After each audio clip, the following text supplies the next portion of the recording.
पिछले साल हमारे 22 में यूपी में चुनाव हुए थे जी, 8 चरणों में चुनाव हुए, 10, 14, 20, 23, 27, 3, 7 फरवरी। रिजल्ट आया 10 मार्च को, आखिरी चुनाव हुआ 7 फरवरी को, रिजल्ट आ रहा है 10 मार्च को, पूरे 1 महीने बाद। नतीजा सबके सामने, बीजेपी जीत गई।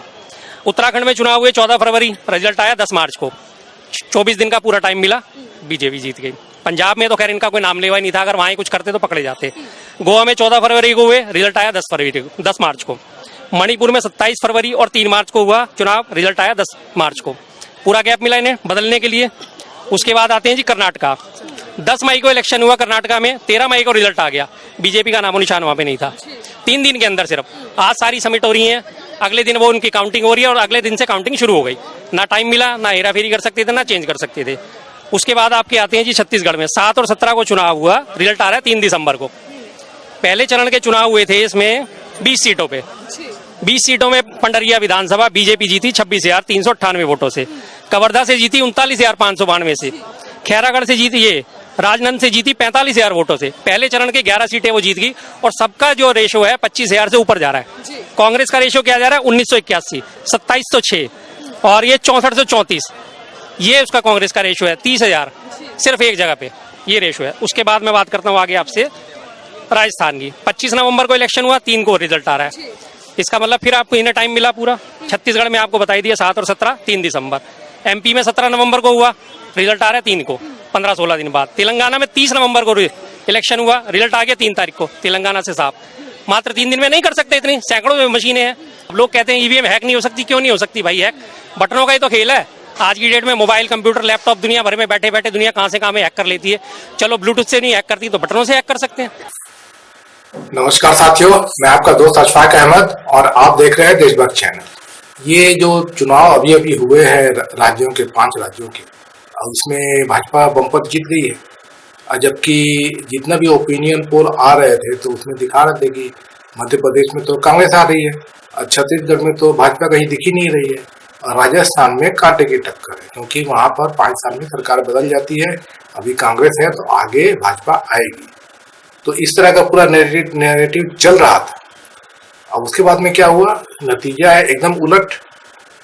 सब लोग भौचक्के रह गए, ये कैसे हुआ? तो इसका जो विश्लेषण कीजिए तो क्या समझ में आता है कि तेलंगाना का जो चुनाव हुआ वो 30 तारीख को हुआ और 3 तारीख को रिजल्ट आ गए और उसमें कांग्रेस जबरदस्त तरीके से जीती। सिर्फ 3 दिन का फर्क था, मतलब कि नतीजों में और चुनाव में। लेकिन छत्तीसगढ़ में जो है 17 तारीख को हुआ चुनाव, मध्य प्रदेश में 17 तारीख को चुनाव हुआ और राजस्थान में भी जो है वो पहले ही चुनाव हो गया था।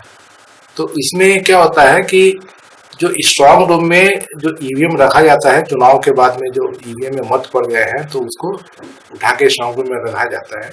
तो अगर बहुत दिन तक वहाँ पे स्ट्रांग रूम में ईवीएम रहा तो उसमें गड़बड़ी करने का पूरा मौका मिलता है।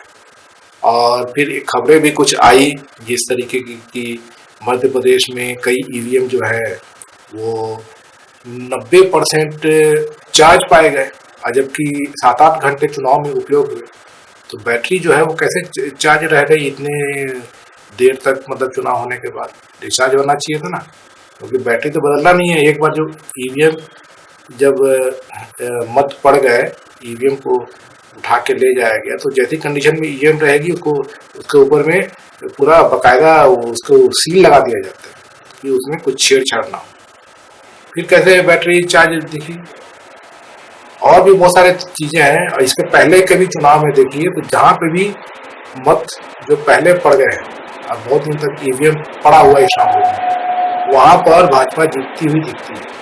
और जहाँ पे भी चुनाव होते हैं तुरंत उसका मुश्किल से 2-3 दिन के अंदर फिर ईवीएम खोला जाता है और फिर काउंटिंग होती है तो वहाँ भाजपा हार जाती है। तो इससे यही नतीजा निकाल सकते हैं कि जब बीजेपी को मौका मिलता है तो वो धांधली कर लेती है, जब मौका नहीं मिलता है नहीं कर पाती है। तो तेलंगाना का जैसे वहाँ पे धांधली नहीं कर पाई क्योंकि ज़्यादा वक्त नहीं था, इसलिए वहाँ पे भाजपा पूरी तरह हार गई। लेकिन जो 3 जो राज्य थे, छत्तीसगढ़, मध्य प्रदेश और राजस्थान, तो वहाँ पर बहुत दिन तक ईवीएम स्ट्रांग रूम में पड़ी थी, मौका मिल गया भाजपा को। तो ये लोग सवाल उठा रहे हैं इस पे, और सवाल वाजिब भी है कि ये ऐसा कैसे होता है कि चुनाव के बाद में ईवीएम पड़ा रहे और उसके बाद में नतीजे जो है कुछ और आ जाए। अब गोदी मीडिया जो है वो तो कभी कांग्रेस को नहीं जिताती है ना, गोदी मीडिया हमेशा वो बीजेपी को ही ऊपर रखती है। और जितने भी अभी जो ओपिनियन पोल आए थे सब में दिखा रहे थे कि कांग्रेस तो एमपी में बहुत अच्छे से जीत रही है, और छत्तीसगढ़ में तो भाजपा कहीं दिख ही नहीं रही है, सही में नहीं दिख रही थी। भाजपा का कोई नाम निशान नहीं था छत्तीसगढ़ में, और राजस्थान में भी अच्छी टक्कर दे रही थी कांग्रेस, ऐसा लोग बता रहे थे। तो ये तो कुछ ना कुछ तो दिक्कत है। फिर ये जो जांच इसकी होनी चाहिए कि आखिर ईवीएम इतने 7-8 घंटे इस्तेमाल हुआ तो बैटरी कैसे चार्ज था 90%, सवाल उठता है ना। और ये जो वोट पड़े हैं तो इसमें जो क्या करते हैं कि इस तरीके से कैलकुलेशन करते हैं कि भाजपा जीत जाए, पता है पहले से जनरली लोगों को आइडिया रहता है ये। अब जैसे कि जितना भी ओपिनियन पोल आए थे तो वो भी काफ़ी इन्वेस्टिगेट करते हैं, तो काफ़ी उनकी पकड़ जो होती है सही रहती है। कुछ जो रहते हैं वो तो खैर बहुत बायस रहते हैं, उनको छोड़ के जो सही करते हैं। अब जैसे कि ये सी वोटर वालों का काफ़ी सही रहता है, और जो इंडिया टीवी का भी काफ़ी कुछ सही रहता है। तो वहाँ से हिसाब लगा लेती है जैसे भाजपा कि भाजपा को कितना वोट और ज़्यादा पड़ेगा तो जीत जाएगी, तो उस हिसाब से ईवीएम उतनी बदली कर दिया जाता है, या नहीं तो फिर उसमें टैंपरिंग हो जाती है किसी तरीके से, जैसे कि बाहर से कनेक्ट करके। क्योंकि जैसे कि अगर आप स्ट्रांग रूम से आप कुछ घुस नहीं सकते, कुछ गड़बड़ नहीं कर सकते हैं, तो ईवीएम कनेक्ट कर सकते हैं। अब ये चुनाव आयोग बोलता है कि ईवीएम कनेक्ट नहीं होता है, लेकिन ईवीएम कनेक्ट होता है ना। कैसे कनेक्ट होता है?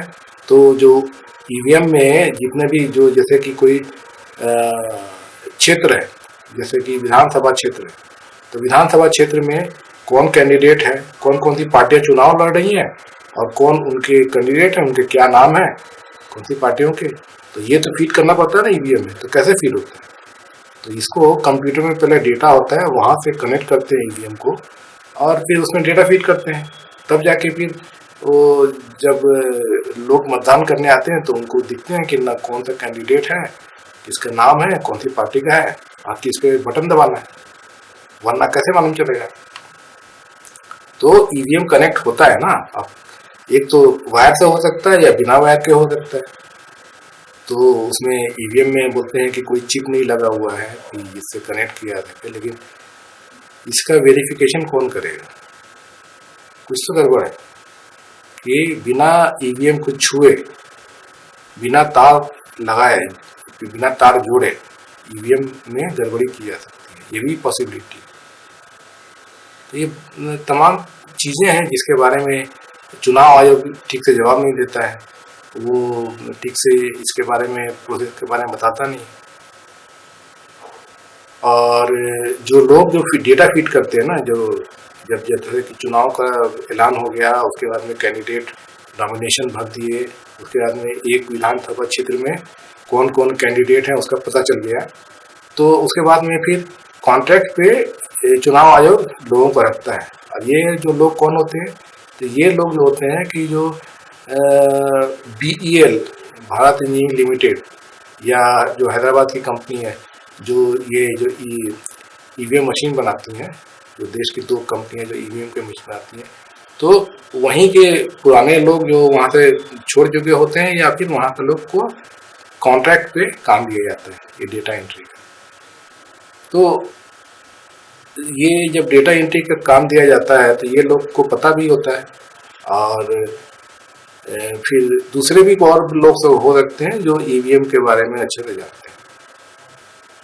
ये मसला जो है इसका जवाब नहीं मिल रहा है, कोशिश करते रहते हैं लोग, लेकिन न सुप्रीम कोर्ट इसके बारे में संज्ञान लेता है ठीक से, इसके बारे में तहकीकात करने का कोशिश करता है, न चुनाव आयोग। तो खैर आप कुछ जानते ही हैं कि चुनाव आयोग किस तरीके से काम करता है।